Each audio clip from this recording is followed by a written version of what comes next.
Good evening friends, कैसे हैं भाई आप लोग मस्त होंगे। और साथियों, आप लोगों की तैयारी बहुत बढ़िया तरीके से मेरे भाई चल रहा होगा ना। तो फ्रेंड्स, आप लोगों को पता है कि हम रिकॉर्डेड क्लास या हो रहा है या लाइव क्लास होती है, उसमें हम लुसेंट और एनसीईआरटी के निचोड़ प्रश्न कराते हैं। तो ये जो रिकॉर्डेड क्लास होती है ना मेरे भाई, इसमें हम मिक्स कंटेंट यानी सारे टॉपिक को जो लेकर हम इस क्लास में प्रश्न कराते हैं, जो हर एग्जाम के लिए मेरे साथियों इंपॉर्टेंस होता है। आप जो भी एग्जाम की तैयारी करें मेरे भाई दोस्तों, उस एग्जाम के लिए इंपॉर्टेंस होता है। तो मेरे भाई, आप इस क्लास को कंटिन्यू देखिए, मतलब जो भी आप लोगों को लेक्चर मिल रहा है ना, आप लोग क्लास को कंप्लीटली देखिए। बहुत कुछ आप लोग को सीखने को मिलेगा, क्योंकि ये क्लास हो रही है जो इंपॉर्टेंस हो रही है, ठीक ना। जो भी ऑल इंडिया एग्जाम की ही बात करें भाई, वह स्टेट लेवल का एग्जाम हो या कह सकते हैं जो सेंट्रल लेवल का एग्जाम हो, वह सारे एग्जाम के लिए मेरे भाई ये सारी जो क्लास चल रही है ना, रिकॉर्डेड और लाइव, ये दिन दोनों इंपॉर्टेंस हो रही है। तो आप लोग मेरे भाई इस चैनल को फॉलो सब्सक्राइब कर लीजिएगा, क्योंकि आपके लिए बहुत बढ़िया ये जो है फ्रेंड्स कंटेंट आप लोगों को मिल रहा है, फ्री में मिल रहा है, कोई दिक्कत नहीं होगा, ठीक है। तो चलिए हम लोग अब अपने क्लास को स्टार्टिंग करते हैं। ये प्रैक्टिस सेट हम लोगों का 21 हो जाएगा, और क्लास जो है हम लोगों का साथियों 112 नंबर है। यहाँ पे बात करेंगे पहला प्रश्न पे, ठीक है। यहाँ पे साथियों पहला प्रश्न दिया गया है कि हमारे वायुमंडल में सर्वाधिक मात्रा में कौन सी गैस पाई जाती है। ये तो बहुत खैर अच्छे से आप लोगों को पता है कि नाइट्रोजन गैस जो होती है हमारे वायुमंडल में सबसे ज्यादा पाई जाती है, ठीक है, 78% होती है। तो यहाँ पर भी मेरे इंग्लिश वाले भाई बहन, which gas is found the highest quantity is our atmosphere. तो नाइट्रोजन को हम लोग मेरे साथियों सही करेंगे, यहाँ पे डी ऑप्शन जाएगा सही, राइट। आगे बात करेंगे सेकंड प्रश्न पे साथियों, देखिएगा। यहाँ पे मेरे भाई सेकंड प्रश्न दिया गया है कि इंदिरा गांधी राष्ट्रीय उद्यान कहाँ पे स्थित है। इंदिरा गांधी राष्ट्रीय उद्यान जो है तमिलनाडु में है। कहाँ पे है मेरे भाई? इंदिरा गांधी जो राष्ट्रीय उद्यान जो है फ्रेंड्स, ये कहाँ पे होगा? तमिलनाडु में हो जाएगा, ठीक ना। तो where is the Indira Gandhi national park located? तो आप लोग भी तमिलनाडु को मेरे साथियों सही कर लीजिएगा। यहाँ पे तमिलनाडु जो हो जाएगा बिल्कुल सही हो जाएगा, ठीक है। तो आगे बात करेंगे फ्रेंड्स, देख लीजिएगा अगला नेक्स्ट जो प्रश्न हो जाएगा तीसरा।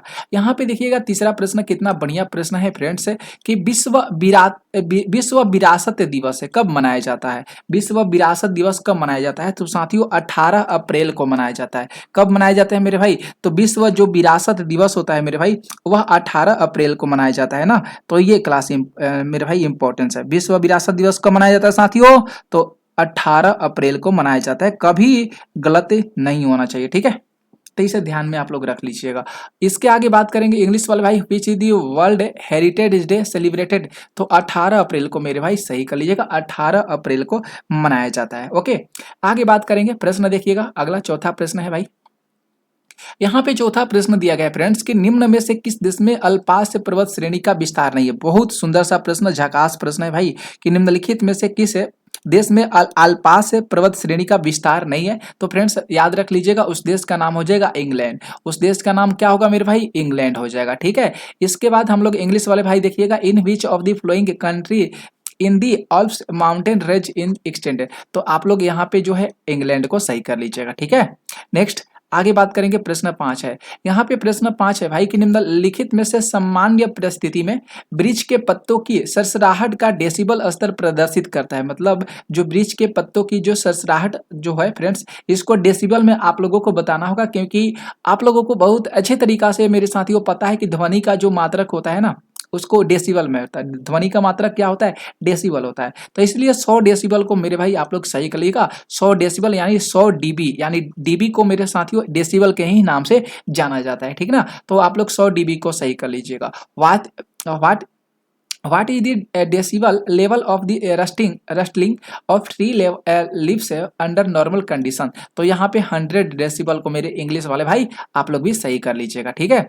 इसके आगे बात करेंगे 6 प्रश्न पर, कि मिट्टी की संरचना सामान्यतः किस प्रक्रिया के द्वारा होती है। बहुत बढ़िया प्रश्न है। तो मेरे भाई याद रख लीजिएगा, मिट्टी की संरचना जो होती है वह निक्षेपण के माध्यम से होती है। किसके द्वारा फ्रेंड्स इसकी प्रक्रिया होती है? तो मेरे भाई निक्षेपण के जो है निक्षेपण के माध्यम से प्रक्रिया होती है, ठीक है। तो ये बहुत इंपॉर्टेंट सा प्रश्न है। मिट्टी की संरचना सामान्यतः किस प्रक्रिया के द्वारा होती है भाई? निक्षेपण के माध्यम से होती है, जिसको डिपोजिशन बोला जाता है, राइट।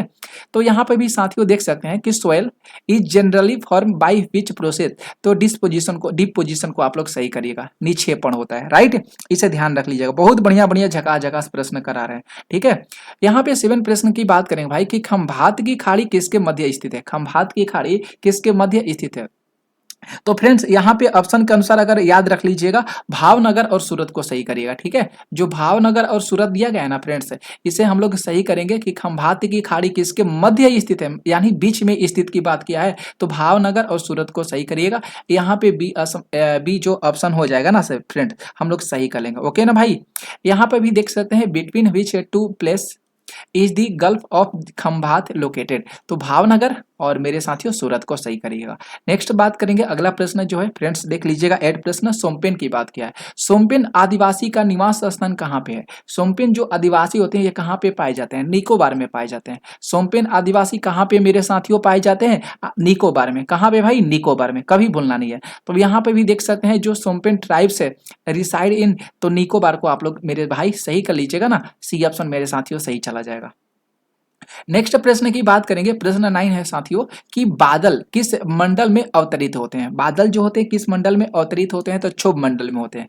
बादल जो होते हैं किस मंडल में अवतरित होते हैं मेरे भाई? क्षोभ मंडल में होते हैं, ठीक ना। तो यहाँ पे भी इंग्लिश वाले भाई आप लोग भी देख सकते हैं कि in which layer of the atmosphere do clouds form, तो ट्रोपोस्फियर को सही करिएगा। क्या होगा मेरे भाई? ट्रोपोस्फियर यानी क्षोभ मंडल में जो होते हैं बादल क्या होते हैं मेरे भाई? मंडराते रहते हैं।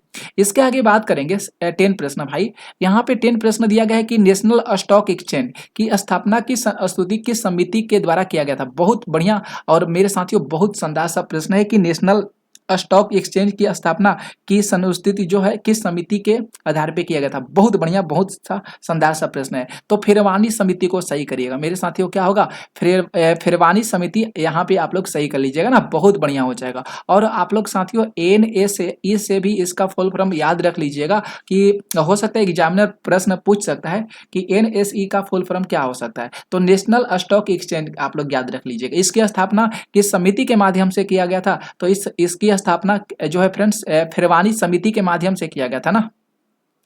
तो यहाँ पर भी आप लोग इंग्लिश वाले भाई आप लोग भी देख सकते हैं कि which a committee recommend the establishment of the national stock exchange, तो आप लोग भी फिरवानी कमेटी को सही करिएगा ना भाई, यहाँ पे सी ऑप्शन सही जाएगा। इसके आगे बात करेंगे मेरे साथियों, 11 प्रश्न है, देख सकते हैं कि प्रिंसिपल ऑफ इकोनॉमिक्स इस पुस्तक के लेखक कौन है? तो मेरे भाई याद रख लीजिएगा मार्शल होंगे। प्रिंसिपल्स ऑफ इकोनॉमिक्स के जो राइटर का नाम है मार्शल हो जाएगा।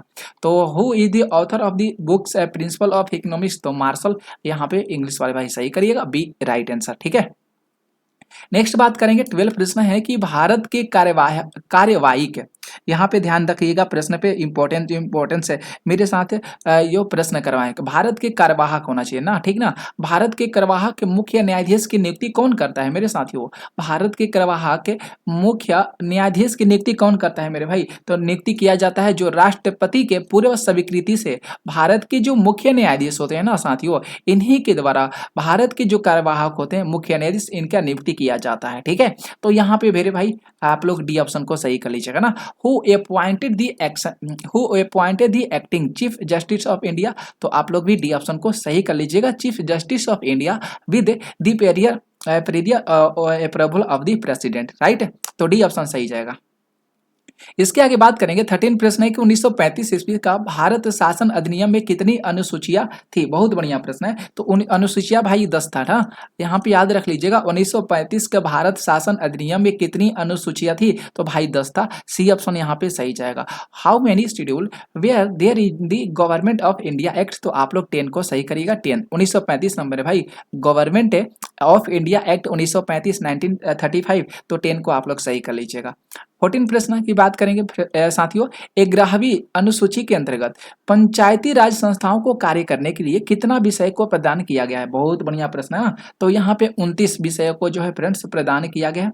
जो पंचायती राज संस्थाओं इनका कार्य करने के लिए 29 विषयों को प्रदान किया गया है। यानी बात करेंगे how many subject are allocated to panchayat raj institution under the 11th schedule, तो आप लोग मेरे साथियों इसको सही कर लीजिएगा। कितना भाई?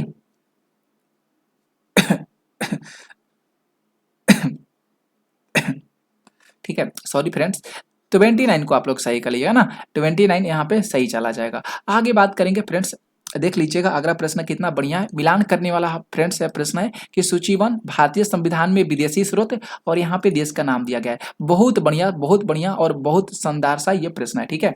यहाँ पे अगर वित्तीय आपात की बात करेंगे तो ये संयुक्त राज्य अमेरिका से रिलेटेड हो जाएगा, यानी ए का फ्रेंड्स यहाँ पे तीसरा मेरे भाई सही चला जाएगा ना। तो ए का तीसरा कहाँ कहाँ पे है, सी में तो नहीं दिया, गलत जाएगा, ए भी गलत जाएगा, यानी बी और यहाँ पे डी हम लोगों को देखने को मिल रहा है। अगर प्रस्तावना की बात करेंगे, प्रस्तावना की जो भाषा लिया गया है ऑस्ट्रेलिया से लिया गया, मतलब बी का दूसरा चला गया ना। तो ये तो सीधा साधा गलत हो गया, बी गलत चला गया, यानी डी ऑप्शन हम लोग यहाँ पे क्रिएट करेंगे, सही जाएगा। इसके बाद राज्यपाल की नियुक्ति की जो विषयक प्रक्रिया होती है ये कनाडा से लिया गया है। और जो राष्ट्रपति के निर्वाचन मंडल की व्यवस्था की जाती है ये फ्रेंड्स कहाँ से, आयरलैंड से लिया गया है ना।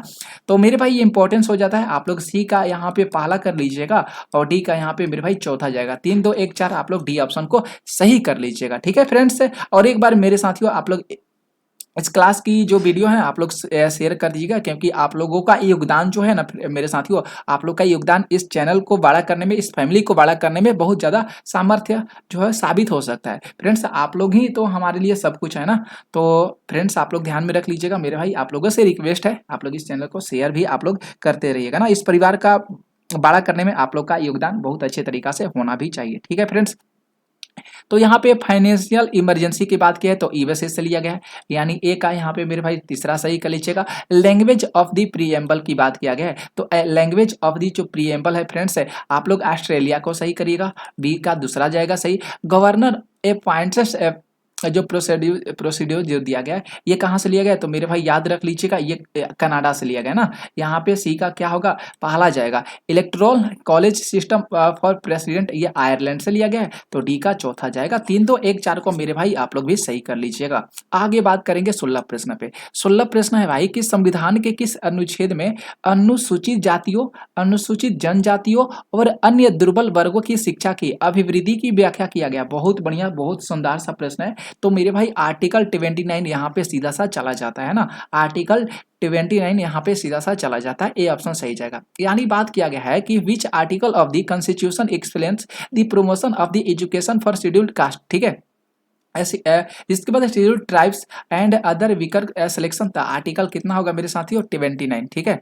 नेक्स्ट प्रश्न की बात करेंगे भाई 17 प्रश्न है कि निम्नलिखित में से कौन सा विषय संघ सूची में शामिल नहीं किया गया। तो संघ सूची के अंतर्गत जो डाक का तार होता है ये आता है, टेलीफोन भी आता है, जल परिवहन भी आता है। लेकिन मेरे भाई जो संघ सूची में शामिल नहीं किया गया मेरे भाई ये चीज पूछा गया ना, तो राष्ट्रीय जो जल मार्ग होता है ना इसे संघ सूची में शामिल नहीं किया गया, यानी which of the flowing subject is not include the union list national water way को आप लोग सही करिएगा, सी इज राइट आंसर। ओके मेरे भाई आगे बात करेंगे, अगला जो प्रश्न होगा 18 प्रश्न है कि लोक लेखा समिति के सदस्य के कितने वर्षों के लिए निर्वाचित होते हैं। जो लोक लेखा समिति के जो मेंबर्स होते हैं भाई ये कितने वर्ष के लिए इनको जो है फ्रेंड्स निर्वाचित किया जाता है, इलेक्ट किया जाता है, ठीक है। तो याद रख लीजिएगा मेरे साथियों, इंपॉर्टेंस ये प्रश्न है 1 वर्ष के लिए मेरे भाई, कितने वर्ष के लिए 1 ईयर्स के लिए ना। तो for how many years are the members of the public account committee elected, तो यहाँ पे 1 ईयर को मेरे साथियों सही कर लीजिएगा। यहाँ पे अगर बात करेंगे 19 प्रश्न पे कि किस संविधान संशोधन अधिनियम के द्वारा दिल्ली और पुडुचेरी संघ राज्य क्षेत्रों की विधानसभाओं के सदस्यों को राष्ट्रपति के निर्वाचन मंडल में सम्मिलित किया गया। बहुत बढ़िया सा झकास सा प्रश्न है। तो 17वां जो संविधान संशोधन अधिनियम है इसे आप लोग सही कर लीजिएगा ना, 17वां को आप लोग सही कर लीजिएगा। तो यहाँ पे which constitutional amendment act include the member of the legislative assembly of the Delhi and Puducherry in the electoral college for the president. तो यहाँ पे जो 70th है जो अमेंडमेंट एक्ट हो जाएगा ना इसे आप लोग सही कर लीजिएगा, ठीक है भाई। यहाँ पे 20 प्रश्न की बात करेंगे कि राष्ट्रीय न्यायिक नियुक्ति आयोग की स्थापना किस संविधान संशोधन अधिनियम के द्वारा किया गया था। मेरे भाई ये भी इंपॉर्टेंस है। तो 99वां संविधान संशोधन के द्वारा किया गया था, ठीक है। याद रखिएगा जो चीज करा रहे हैं ना एथेंटिक्स है भाई, ध्यान रखना होगा। परीक्षा के दृष्टिकोण से बहुत ज्यादा इंपॉर्टेंस भी है, ठीक है। तो ध्यान में आप लोग रखते चलिएगा सारे प्रश्न और जो चीज आप लोगों को बता रहे हैं उत्तर भी। राष्ट्रीय न्यायिक नियुक्ति आयोग की स्थापना जो है 99वें संविधान संशोधन के माध्यम से किया गया, ठीक है। तो इसे बी ऑप्शन को आप लोग मेरे साथियों सही कर लीजिएगा। Which constitutional amendment act established the national judicial appointed commission NG C. तो आप लोग यहाँ पे B option 19th amendment act आप लोग सही कर लीजिएगा, बी ऑप्शन सही चला जाएगा। 21 प्रश्न की बात करेंगे कि गंधार कला शैली में निम्न में से किसका संश्लेषण किया गया। बहुत बढ़िया प्रश्न है। तो भारतीय और यूनानी कला का जो है संश्लेषण किया गया, विश्लेषण किया गया, फ्यूजन किया गया। तो देख सकते हैं कि the Gandhara art style is the fusion of, तो यहाँ पे इंडियन और ग्रीक आर्ट को आप लोग सही कर लीजिएगा, यूनानी कला सही जाएगा। ठीक है फ्रेंड्स, आगे बात करेंगे भाई, देख लीजिएगा अगला प्रश्न है 22 प्रश्न बहुत बढ़िया है। ठीक है, 22 प्रश्न मेरे भाई बहुत बढ़िया है कि भारत भ्रमण पर आए हेनसोंग ने किस नगर का विवरण अपने यात्रा वृतांत में किया है। बहुत बढ़िया प्रश्न है। तो पाटलिपुत्र का किया है। किसका भैया यात्रा वृतांत का जो है घोषणा किया है, पाटलिपुत्र का। यानी which city which a city was described by the Hensong in the travel account, तो पाटलिपुत्र को किया। किसको भैया जो है ये किया है, हेनसोंग जो है भारत में जब भ्रमण करने आया था तो कौन सा नगर का विवरण किया है भैया अपने यात्रा वृतांत में, तो पाटलिपुत्र को मेरे भाई सही कर लीजिएगा। 23 प्रश्न की बात करें, मैच करने वाला है। यहाँ पे एक तरफ वेद दिया गया है और एक तरफ दिया गया है ब्राह्मण ग्रंथ दिया गया है। कितना, एक तरफ क्या दिया है मेरे भाई, ब्राह्मण ग्रंथ दिया गया है। तो कौन सा सही जाएगा। अगर ऋग्वेद की बात करेंगे तो यहाँ पे कौशी तकी को आप लोग सही कर लीजिएगा, Kaushitaki is right answer. ठीक है, यजुर्वेद को शतपथ करिएगा मेरे साथियों। सामवेद की बात करेंगे तो पंचविश हो जाएगा, अथर्ववेद की बात करेंगे गोपथ हो जाएगा। ठीक है, ये ब्राह्मणों का वेद है, किसका सॉरी ये ब्राह्मणों का ग्रंथ हो जाता है। ठीक है, तो यहाँ पे चौथा सही जा रहा है मेरे भाई, बी का यहाँ पे बात करेंगे तीसरा सही जा रहा है, सी की बात करेंगे पहला और डी की बात करेंगे तो दूसरा। 4-3-1-2 ना कहाँ पे है भैया, तो डी ऑप्शन में दिया गया ना भाई। हम लोग 4-3-1-2 को यहाँ पे साथियों सही कर लेंगे। ठीक है, 4-3-1-2 यहाँ पे ऐसा ही चला जाएगा। तो यहाँ पे भी देख सकते हैं ब्राह्मण टेक्सेस और यहाँ पे वेद दिया गया है। ऋग्वेद की बात किया है तो मेरे भाई ऋग्वेद यानी कौशिकी को आप लोग सही कर लीजिएगा, ए का यहाँ पे चौथा जाएगा। यहाँ पे फ्रेंड्स यजुर्वेद की बात किया है तो यजुर्वेद कहाँ पे जाएगा, तो यहाँ पे फ्रेंड्स बात करेंगे शतपथ का ना, शतपथ आप लोग सही कर लीजिएगा मेरे भाई, बी का तीसरा होगा। और यहाँ पे सामवेद की बात किया है तो सामवेद यहाँ पे कहाँ चला जाएगा, तो यहाँ पे फ्रेंड्स पहला में चला जाएगा, पंचवीस में चला जाएगा ना, तो सी का यहाँ पे मेरे भाई पहला होगा। और डी आप लोग सही कर लीजिएगा अथर्ववेद का, तो अथर्ववेद कहाँ पे जाएगा, तो मेरे भाई यहाँ पे गोपथ को सही कर लीजिएगा, डी का दूसरा जाएगा। तो 4-3-1-2 आप लोग भी सही कर लीजिएगा। ठीक है, 24 प्रश्न है कि नासिक अभिलेख निम्नलिखित में से किस शासक से संबंधित है। नासिक अभिलेख जो है गौतमी बल जो श्री है ना, इन्हीं के जो है ये शासक इनसे संबंधित हो जाएगा। नासिक अभिलेख ना गौतम बल श्री को सही कर लीजिएगा। Nashik inscription is associated with which ruler, तो गौतमी यहाँ पे जो दिया गया ना गौतमी बलश्री को, इसे आप लोग सही कर लीजिएगा। आगे बात करेंगे 25 प्रश्न है भाई कि पंजाब में अमृतसर नगर को किसने स्थापित किया था। तो पंजाब में अमृतसर नगर को जो स्थापित किया गया था गुरु रामदास के द्वारा किया गया था। किसके द्वारा, गुरु रामदास के द्वारा। Who founded the city of Amritsar Punjab, तो गुरु रामदास। ठीक है फ्रेंड्स, डी जाएगा सही। आगे बात करेंगे फ्रेंड्स 26 प्रश्न, ध्यान से देखिएगा। 26 प्रश्न है कि निम्न में से किस राजवंश के अंतर्गत बिजारत का चरमोत्कर्ष हुआ है। बहुत बढ़िया प्रश्न है कि बिजारत का चरमोत्कर्ष हुआ है। बहुत बढ़िया, बहुत शानदार सा प्रश्न है। ठीक है, तो यहाँ पे बात करेंगे तुगलक के द्वारा। कौन से राजवंश है मेरे साथियों जिसके अंतर्गत बिजारत का चरमोत्कर्ष हुआ है, तो तुगलक राजवंश हो जाएगा। ठीक है, अंदर विच डायनेसिटी डिड दी विजिडेट रिच इट्स पीक, तो तुगलक को आप लोग सही करिएगा, यहाँ पे सही चला जाएगा। नेक्स्ट प्रश्न की बात करेंगे 27 की प्रश्न है कि अमीर खुसरो ने निम्न में से किसके विकास में अग्रगामी भूमिका को निभाया है। तो मेरे भाई याद रख लीजिएगा, खड़ी बोली जो है ना अमीर खुसरो के द्वारा है, इसमें अग्रिम भूमिका जो है इनके द्वारा निभाया गया। तो Amir Khusro played the leading role in the development of, तो खड़ी बोली को आप लोग सही करिएगा मेरे भाई, इंग्लिश वाले भाई, सी ऑप्शन सही जाएगा। नेक्स्ट प्रश्न की बात करेंगे 28 प्रश्न है कि निम्नलिखित में से किस भाषा में दी इंडियन ओपिनियन पत्र नहीं छापा जाता है। किस भाषा में दी इंडियन ओपिनियन पत्र को नहीं छापा जाता है, तो मेरे भाई याद रख लीजिएगा उर्दू में। उर्दू में इसको कभी नहीं छापा जाता है ना, तो बी ऑप्शन सही चला जाएगा। In future of the flowing language the Indian opinion not printed, Urdu को आप लोग सही कर लीजिएगा। नेक्स्ट प्रश्न की बात करेंगे भाई 29 प्रश्न। 29 प्रश्न के निम्नलिखित नेताओं में से कौन जो है ना एक स्वदेशी समर्थक थे। कौन जो नेता थे एक स्वदेशी समर्थक थे, तो मेरे भाई दादा भाई नौरोजी का नाम आता है। किनका नाम आता है, दादा भाई नौरोजी का नाम आता है, जो है एक स्वदेशी समर्थक माने जाते हैं। यानी which of the following leaders है was the supporter of the Swadeshi, तो दादा भाई नौरोजी कहाँ पे गया, ऑप्शन नंबर है ना, ए ऑप्शन को आप लोग सही कर लीजिएगा। नेक्स्ट प्रश्न की बात करेंगे। 30 प्रश्न है कि आजाद हिंद फौज का विचार किसके द्वारा सुझाव दिया गया था? आजाद हिंद फौज का विचार तो कैप्टन मोहन सिंह के द्वारा। किसके द्वारा? कैप्टन मोहन सिंह के द्वारा। Who suggested the idea of the Indian national army, यानी आजाद हिंद फौज की जो गठन किया गया था किसके द्वारा फ्रेंड्स? तो कैप्टन मोहन सिंह के द्वारा। ठीक है, बी ऑप्शन को भाई सही कर लीजिएगा। नेक्स्ट प्रश्न की बात करेंगे। 31 प्रश्न मिलान करना है, एक तरफ आविष्कारक और एक तरफ आविष्कार और मेरे भाई एक तरफ आविष्कारक दिया गया। बहुत बढ़िया सुंदर सा झकास सा प्रश्न है। ठीक है, तो रक्त परिवर्तन की बात किया है तो कार्ल लैंडस्टीनर का नाम आता है। गर्भ निरोधक गोलियां पिनकस का नाम आता है। बैक्टीरिया की बात करेंगे तो लीवेनहक। होम्योपैथी की बात करेंगे तो हैनीमैन चला जाएगा। ए का चौथा जा रहा है, कहाँ पे दिया गया है ये अरे भैया यहाँ पे चौथा तो दिया है। बी की बात करेंगे तीसरा। 4 3 कहाँ पे दिया गया? यह भी दिया है। सी की बात करेंगे फ्रेंड्स दूसरा जाएगा और डी की बात करेंगे पहला। 4 3 2 1 यानी डी ऑप्शन यहाँ पे सही जा रहा है ना, तो बहुत इंपॉर्टेंस हो जाता है। और मेरे भाई आप लोग भी यहाँ पे इंग्लिश वाले भाई आप लोग भी डी ऑप्शन को साथियों सही कर लीजिएगा, डी यहाँ पे सही चला जाएगा। आगे बात करेंगे भाई, देख लीजिएगा 32 प्रश्न है।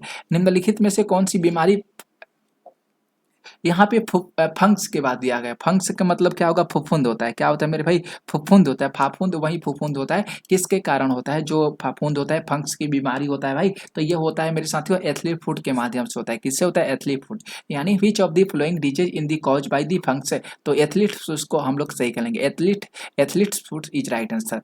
नेक्स्ट प्रश्न की बात करेंगे। 33 नंबर प्रश्न है कि निम्नलिखित में से कौन सुमेलित नहीं है? ठीक है, तो नहीं सुमेलित है भैया तो विटामिन ए तो retinol, vitamin B biotin, vitamin E phylloquinone, यहाँ पे गलत दे रहा है। ठीक है, तो सी ऑप्शन को भाई हम लोग यहाँ पे सही करेंगे। तो विच of the following is not correctly match, तो यहाँ पे सी ऑप्शन सही जाएगा, विटामिन बी फिलोक्विनिन सही गलत जाएगा। इसके आगे बात करेंगे 34 नंबर प्रश्न पे। 34 नंबर प्रश्न है कि प्रोटीन कितने अमीनो अम्ल से मिलकर बना होता है? तो 20। प्रोटीन कितने अमीनो अम्ल से मिलकर बना होता है मेरे भाई? तो 20 अमीनो अम्लों से मिलकर बना होता है। यानी protein R G made of how many amino acid, यानी 20 को आप लोग सही कर लीजिएगा। नेक्स्ट प्रश्न की बात करेंगे 36 प्रश्न है कि यानी किडनी की बात की है। ब्रिक की क्रियात्मक इकाई को क्या कहा जाता है? तो ब्रिक की जो क्रियात्मक इकाई होती है उसको नेफ्रॉन के नाम से जाना जाता है। ठीक है, the functional unit of the kidney is called nephron को कहा जाता है। राइट, ए ऑप्शन सही जाएगा। नेक्स्ट प्रश्न की बात करेंगे 36 है भाई कि निम्नलिखित में से पौधे की वृद्धि को नियंत्रित करने वाला हार्मोन कौन सा है? निम्नलिखित में से पौधे की वृद्धि को नियंत्रित करने वाला हार्मोन कौन सा है? तो भाई कौन सा है? ऑक्सिन है। साथियों कौन सा है? ऑक्सिन है। यानी which of the flowing hormones regulators plant growth, तो ऑक्सीजन को आप लोग सही कर लीजिएगा। इंग्लिश वाले भाई आप लोग सी ऑप्शन सही करिएगा। ठीक है, नेक्स्ट प्रश्न की बात करेंगे भाई, देख लीजिएगा अगला प्रश्न है 37 प्रश्न है कि मटर में मार्स रोग जो होता है किस तत्व की कमी के कारण होता है? मटर में जो मार्स रोग होते हैं भाई ये किस तत्व की कमी के कारण होते हैं? मेरे साथियों बहुत इंपॉर्टेंट, चलिएगा मेरे साथ आप लोग भी, तो मैग्नीज सही जगह ना, इतना आप लोगों के लिए भाई मेहनत करते हैं तो आप लोगों का भी मेहनत जो है करिए। ठीक है, लेक्चर को पूरा देखिए, वीडियो को शेयर करिए, इस फैमिली को बड़ा करने में आप लोगों का ही योगदान जो हो सकता है बहुत अच्छा हो सकता है, सामर्थ्य हो सकता है। ठीक है फ्रेंड्स, आप लोग आगे बढ़ाने में मदद करिए। ठीक है, क्योंकि बहुत बढ़िया बढ़िया प्रश्न लेकर आते हैं। अगर लेक्चर आप लोग देखते हैं, अगर सिलेक्शन हो गया तो कितना आप लोगों आपका नाम रोशन होगा भाई फ्रेंड्स। ठीक है, आप लोग तो समझ ही रहे मेरे बातों को बहुत अच्छे तरीका से। तो marsh disease in the peas in caused due to deficiency of the which elements, तो मैग्नीज को सही करिएगा ना, B is right answer. Next प्रश्न की बात करेंगे 38 नंबर प्रश्न। अरे भैया ये क्या हो गया? 38 नंबर प्रश्न है कि गैसीय तत्व में सबसे भारी तत्व किसको माना जाता है? तो गैसीय तत्व में सबसे भारी तत्व को माना जाता है फ्रेंड्स रेडॉन को माना जाता है ना भाई, यहाँ पे जेनॉन हो गया, रेडॉन को आप लोग सही करिएगा। ठीक है, गैसीय तत्वों में सबसे भारी तत्व जो माना जाता है रेडॉन को माना जाता है। किसको? रेडॉन को। Which of the following in the heaviest gases element? Radon. क्या होगा भाई? रेडॉन को आप लोग सही कर लीजिएगा। नेक्स्ट प्रश्न की बात करेंगे 39 नंबर प्रश्न यानी 39 प्रश्न है कि टेलीस्कोप और प्रिज्म में कौन सी कांच का प्रयोग किया जाता है? तो टेलीस्कोप और प्रिज्म में फ्रेंड्स प्रकाशीय कांच का प्रयोग किया जाता है, ऑप्टिकल फाइबर ऑप्टिकल ग्लास का प्रयोग किया जाता है। तो which type of the glass is used to telescope and prism, यानी ऑप्टिकल ग्लास को सही करिएगा, बीच सही जाएगा।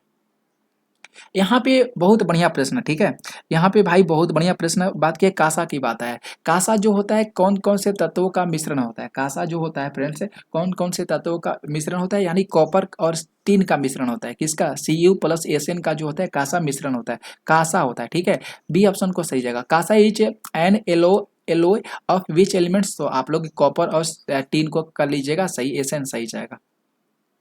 यहाँ पे 41 प्रश्न है फ्रेंड्स कि मिलेराइट निम्न में से किसका तत्व का अयस्क होता है। मिलेराइट जो होता है किस तत्व का जो होता है फ्रेंड्स, जो होता है अयस्क होता है, ठीक है मिलेराइट। तो भाई याद रख लीजिएगा निकेल का होता है। मिलेराइट किसका अयस्क है भाई, तो निकेल का हो जाएगा। Millerite is ore of which elements, nickel यहाँ पे सही जाएगा।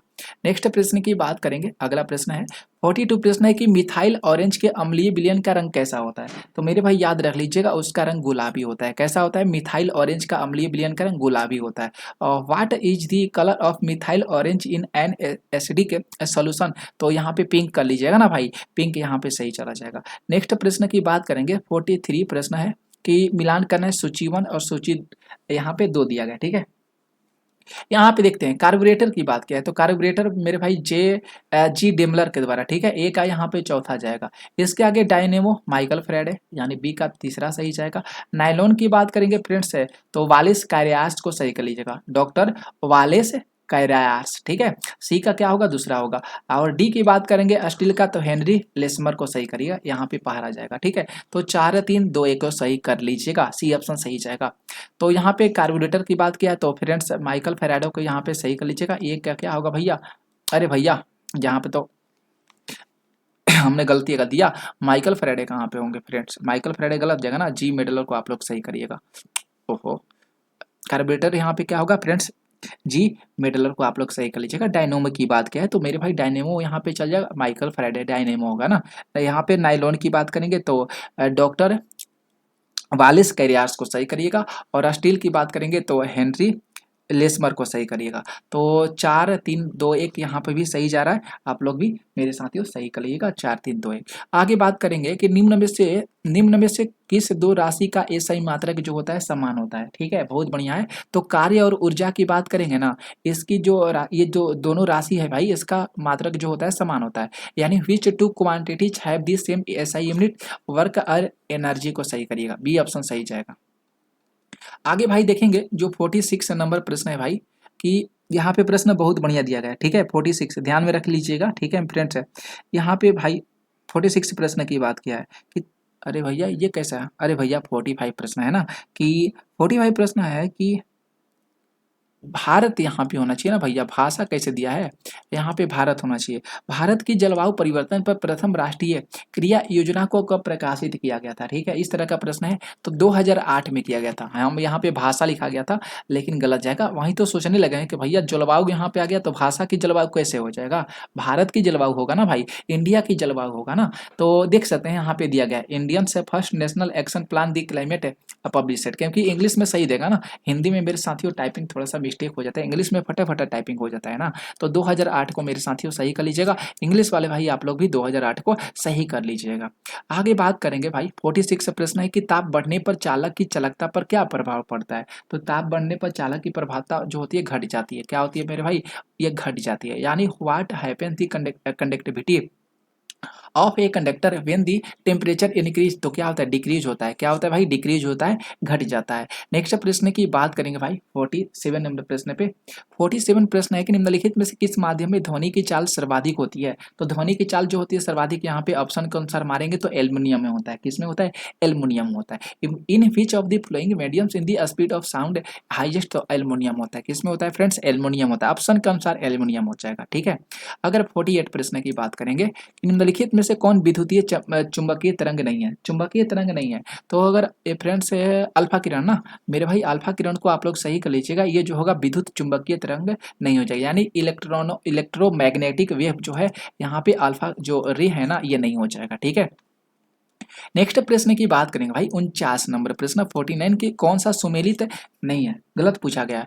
तो संगीत नाटक अकादमी 1953, ये तो सही जाएगा। ललित कला की बात करेंगे 54 भी सही जाएगा।